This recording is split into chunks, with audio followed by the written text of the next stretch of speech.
You know, because if you lose a child to drugs, sa shabu, or cocaine, or whatever, you have lost the child forever. Kasi by constant use, ang brain niyan is liliit.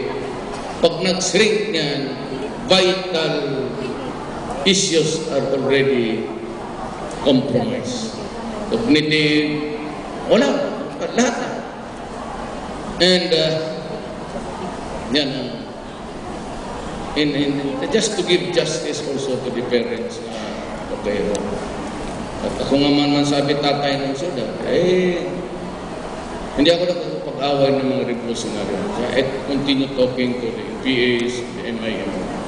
But sa mga kriminal sa droga, pardon me, kasi law ako ginoo ko, pero I will kill you. At talagang I've done it before, and I will do it again and again hanggang sa